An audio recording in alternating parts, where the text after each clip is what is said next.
आज अपनी बात यहां रखने के लिए मैंने जो विषय चुना वो कई लोगों को अटपटा लगेगा। मैंने विषय चुना the sudden death of modern Indian political thought. आधुनिक भारतीय चिंतन की परंपरा की जो अचानक अवसान हुआ है, उस पे मैं कुछ कहना चाहता हूं। मैंने इस विषय पे कुछ समय पहले लेख लिखे और उस लेख से काफी बवाल मचा। वो एक लेख के जवाब में 10 लेख और लिखे गए। मुझे बहुत अच्छा लगा और उसी बहस को आज मैं आगे बढ़ाना चाहता हूं। उसे यहां उड़ीसा में बढ़ाने का एक विशेष कारण है जो मैं आखिर में बोलूंगा। क्यों ये बात मैं उड़ीसा में विशेष रूप से कहना चाहता हूं। लेकिन ये जो विचार है, चिंता है, उसकी शुरुआत एक गहरी राजनीतिक चिंता में है। मेरे एक साथी ने कहा, ये तो तुम बड़ी एकेडमिक विषय पे बात करना चाहते हो। मैंने कहा नहीं, एकेडमिक नहीं है, ये एक राजनीतिक चिंता से पैदा हुआ सवाल है। जैसा मैंने कहा, मैं एक राजनीतिक कार्यकर्ता हूं, राजनीति को लेकर चिंतित हूं और मेरी चिंता ये है कि इस समय भारत के गणराज्य पे हमला हो रहा है। ये भारत के गणराज्य के लिए सबसे संकट का समय है और ये हमला कहीं बाहर से नहीं हो रहा, हमला भीतर से हो रहा है। ये हमला नीचे से नहीं हो रहा, ये हमला ऊपर से हो रहा है। We face nothing short of an attempt to dismantle the Republic of India.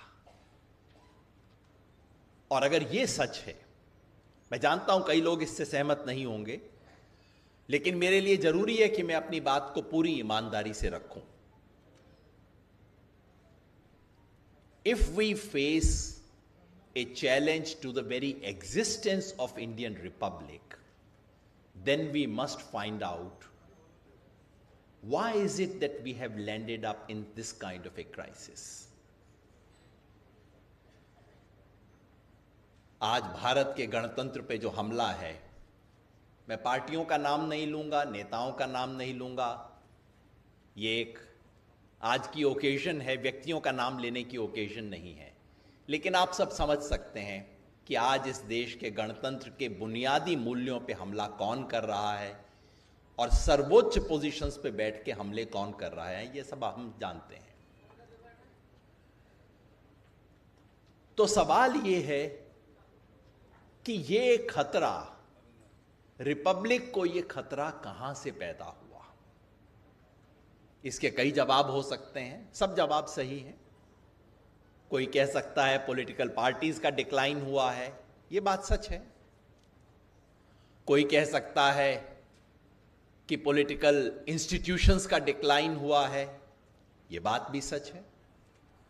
लेकिन आज मैं इसके एक छोटे से पक्ष पे ध्यान देना चाहता हूं।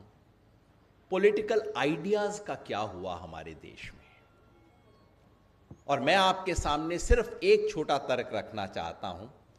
मैं तो सोशल साइंटिस्ट नहीं हूं, इंटेलेक्चुअल नहीं हूं, लेकिन इस कमरे में जो इंटेलेक्चुअल हैं, जो सोशल साइंटिस्ट हैं, जो पॉलिटिकल थियोरिस्ट हैं, उन सबके सामने मैं सवाल रखना चाहता हूं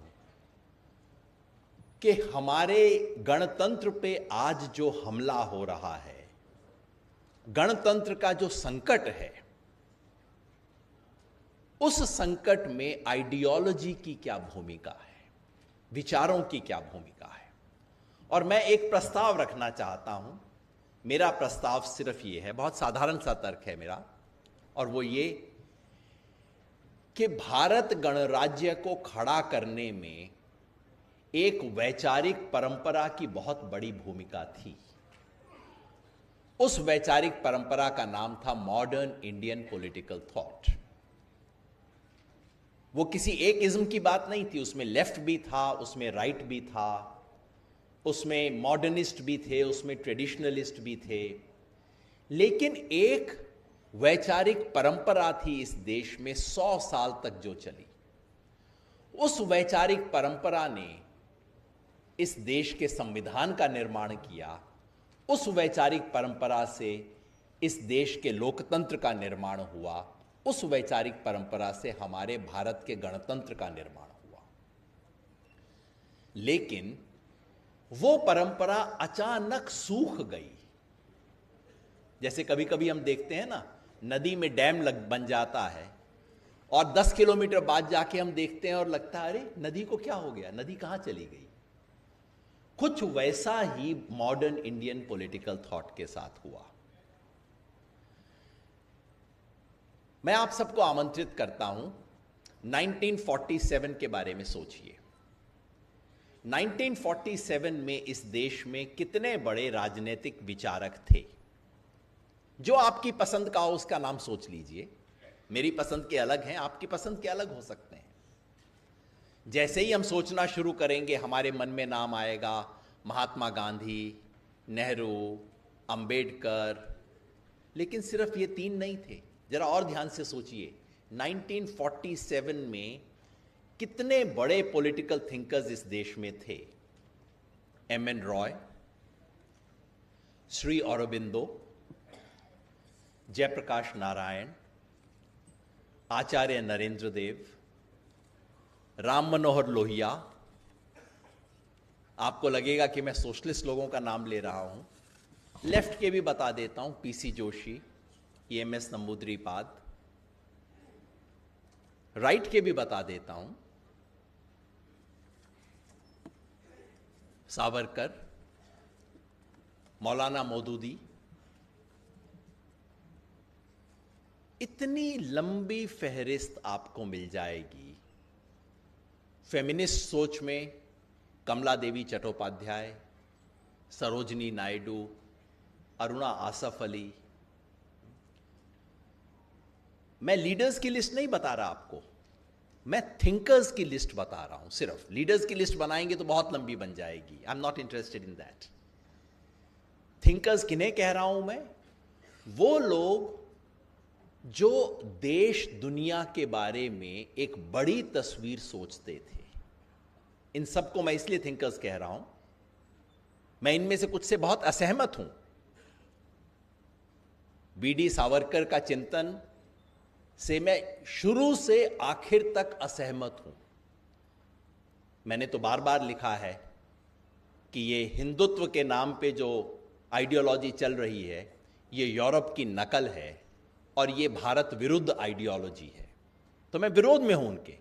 लेकिन वो थिंकर हैं ये मैं मानने को तैयार हूं। थिंकर तो हैं, सोच रहे हैं सब लोग।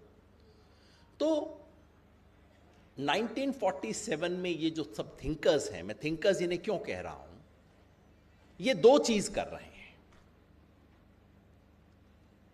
ये इस देश के बारे में तीन बड़े सवाल पूछ रहे हैं जो पॉलिटिकल थिंकिंग का काम होता है।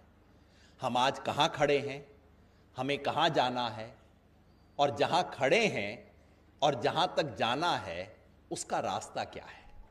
ये तीन बड़े सवाल